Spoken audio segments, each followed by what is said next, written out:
Hey everyone, it's Chelsea, and I am here for my November wrap-up. But I'm gonna hop into this. I'm gonna try and give a really brief description and a really quick summary of my thoughts on the book, and then move on. So excuse the excessive amount of horror books that I've got going on, because that was a majority of the month. First book that I got to is called In a Dark Dark Wood by Ruth Ware.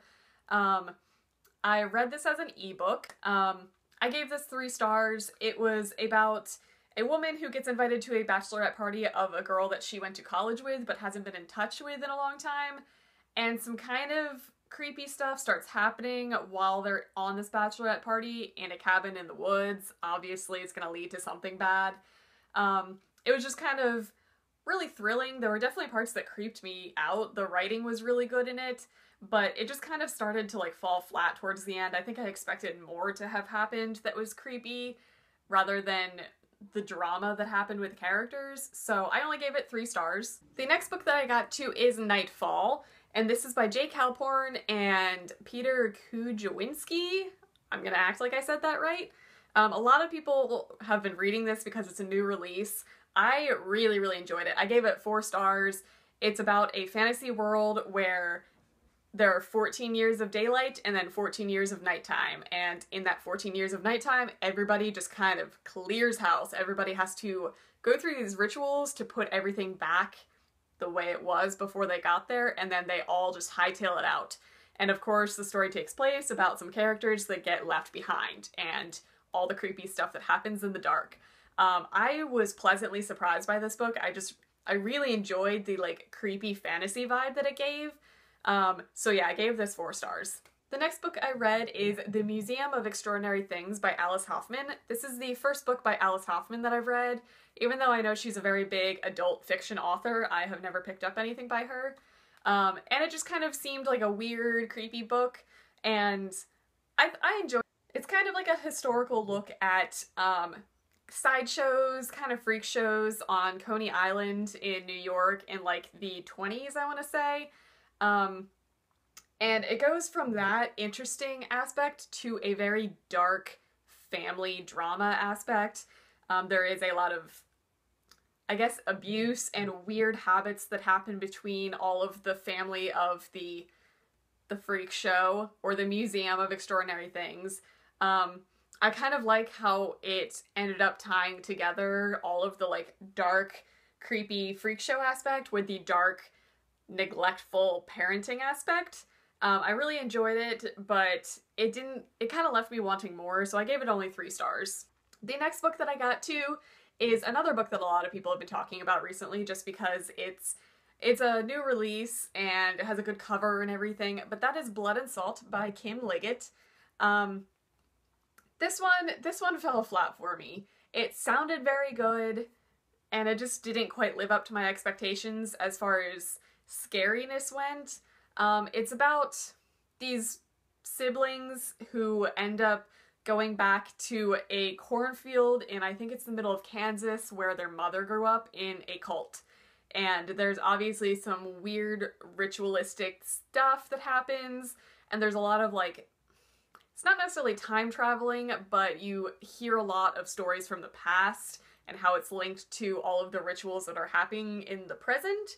So I just kind of thought it was going to turn into a more vast story, and it just kind of, I don't know, it turned very teeny boppery for me for being a horror story, so I only gave it 2 stars just because I think my expectations were too high for the creep factor for that book.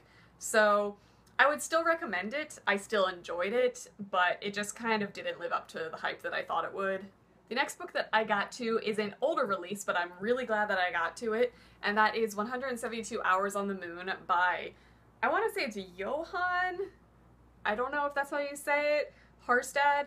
I think it's actually translated, which I didn't know until after I read it and saw that on Goodreads, I believe. But this is a YA science fiction horror story about NASA having this contest for teenagers to be sent to the moon along with this mission to see what's going on in the space station that nobody knew about that they built up on the moon. And when they're up there, some scary ass shit starts happening. I really enjoyed this. It read very different from normal YA horror. It was actually it was fast paced, it kept my attention, and it was very creepy and kind of disturbing. It didn't really, I feel like a lot of YA horror kind of falls flat for me because they build up the tension, and then I feel like whatever the monster is, or whatever the like murderer or anything that happens to be in a story is not as scary as the pretense for it. I feel like this one did a pretty good job on it. I actually really enjoyed it, so I gave it 4 stars. The next book that I got to is The Creeping by Alexandra Sarah. I don't know how to say that. But this is a fairly new release as well, and it is about this town where years and years ago the main character gets taken away with her best friend when they are playing in their front lawn. They just disappear, and only one girl comes back, and it's her story when she is much, much older. And of course there's some like weird stuff in the town that people do to try and prevent anybody else from being taken. I actually enjoyed this a lot. It was pretty good at balancing out the YA obnoxious teenage drama that was a little over the top, but in the end I think it kind of helped the story lighten up a bit, because as I was starting this book I was just like, oof, I don't know if I can make it through this horrible pop culture slang that they keep talking about. They say amazeballs all the time in this book. I can't take a book seriously if you're saying amazeballs. But they balance this part out with the really menacing monster that is in this neighborhood or in this town that you can't quite figure out. And I feel like it did a really good job at building tension, because I kept reading it until the very, very end when you kind of find out what's actually happening. I did really enjoy it. I gave it 3 stars. It had the creep factor top notch. That was pretty good. And the last somewhat creepy book that I got to is A Madness So Discreet by Minnie McGinnis. This is the book that came in last month's Owl Crate, and I was beyond excited to get this. What I knew going in was that it was a historical fiction taking place in an insane asylum. That sounds amazing for creepy October books. I liked it. I liked what the book turned into, but it is not an insane asylum story. It starts out there, yeah, but it's maybe a couple chapters in an actual asylum, really. But that's not really the main focus of the story. It kind of delves more into a detective murder mystery type story, which ended up being pretty good. I actually enjoyed the story, but I just kind of wish that there was more of the asylum. And I can't really judge a book based on what I expected it to be if it's not that, just because of a poor synopsis on the cover. So I gave this 3 stars because I did end up enjoying it, but it was just not what I wanted. The next book that I read, I don't know if it really counts towards my reading challenge, but I mean, I'm gonna count it. It's a novella, and it was called 6 Earlier Days by David Levithan, and it's just a little prequel novella to, what's that book called? Every Day, I believe, where it's about a boy who wakes up in a different body every day. It's a little tiny short story of 6 different days that he woke up previously in different bodies throughout his life. And I love that concept, and the way that David Levithan portrays it is just so well done, because that's such an open-ended concept that he just addresses it very beautifully. I love his writing, so I gave that 5 stars. Even though it was a little teeny tiny novella, it was still one of the only 5 stars that I gave out this month. So after all of the horror books that I got to, I took a break and started listening to some more humorous stuff. I was painting my house this weekend, so we listened to a lot of audiobooks. The first one that we got to was Why Not Me by Mindy Kaling, and I read her last book and loved it. Actually, I listened to her last book, and I feel like it being narrated by her definitely gives a little more to the story, just because it's kind of her own voice saying the experiences.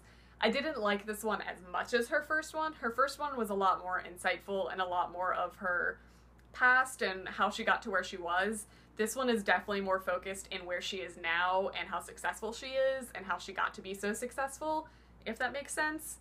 I gave it 3 stars. It definitely still makes you laugh. It's still Mindy Kaling. It's still enjoyable. And along that same path, we also listened to Modern Romance by Aziz Ansari. I loved listening to it in his own voice. It definitely adds more when you listen to an audiobook that is about the person talking about themselves. It definitely gives a little more to the story. This book was actually a lot better than I thought it was going to be. I definitely expected it to be more of a humor comedy type book. And yeah, he slips in a few lines that actually made me bust out laughing in between a lot of really interesting facts about dating in this technological age and how it's changed from years past. And he did a lot of research. There's a ton of statistics and a ton of facts in this book that I actually found really intriguing. So I gave this 4 stars. I definitely recommend checking it out because it was pretty intriguing. The next book that I got to was Everything Everything by Nicola Yoon. I loved this book. This is also a new release of 2015. It is just so cute and adorable, just like the cover. It's about a girl who is essentially a bubble child. She is allergic to everything in the world, and she is perfectly fine living in her little bubble with her mom and her nurse and caretaker until a boy moves in next door. And of course, you can guess where this goes from there. It just turns into a very amazing and inspiring coming-of-age tale. It gets pretty dark at some points. It actually gets really dark, which I was not expecting, but I just really liked it. It was an extremely satisfying read. It was enjoyable all the way through it, so I gave it 5 stars. The next book that I got in my last, I believe it was my last book outlet haul, and that book is Just Checking by Emily Colas. It's scenes from the life of an obsessive compulsive, which is always really intriguing to me. OCD is such a challenging disorder to deal with. It's always fascinated me, the cycles that people put themselves through and the root of all of their issues. So I thought this was gonna be good. It wasn't. It just didn't do it for me. It just, I don't know. If you look through the book, it's literally just kind of like little tiny passages, which I thought was going to be intriguing because it literally says scenes from the life. So of course it's just like little tidbits, but there's no chronological order to them, and it's literally just scenes from her childhood, scenes from when she's married, scenes from when she is separated from her husband, scenes from when she's in college, and there's no distinguishing factor of where she is in her life. It's literally just like a 1 paragraph, this happened at some point in my life, then this happened at a different point in my life, and there's no rhyme or reason. I just felt like it got the point across of how serious OCD can be, and it was intriguing seeing her kind of tics and habits that she goes through, and she does explain how she knows how she got to them, but it was just kind of a downer. There was not any inspiration, really, and I'm gonna spoil the book, so don't listen if you don't want to be spoiled. She does get put on medication, but she pretty much gets better from the OCD, but then just kind of lives a really numb existence. So she makes it very blunt that she was like, yeah, I don't worry about everything all the time, but life is kind of boring now. I don't know. It just was not satisfying in any way, so I gave it like a 1 star. And the last book that I got to this month was November 9 by Colleen Hoover. It's just about a girl who meets a boy on the day that she is moving away from Los Angeles to New York City, and they agree to meet back on that day, November 9th, every year for the next 5 years, to kind of live their own lives separately, but to ultimately come back and see how they've grown as people and as a potential couple.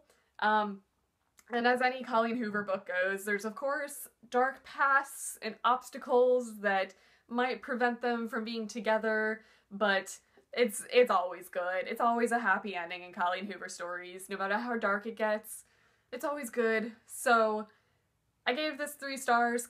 Whew. So that's gonna be it for this wrap up. Hopefully you stuck through it. If you did, good job, because this was a long one. But I think I'm down to a much smaller amount needed for my reading challenge, so pat on the back there. That's good stuff.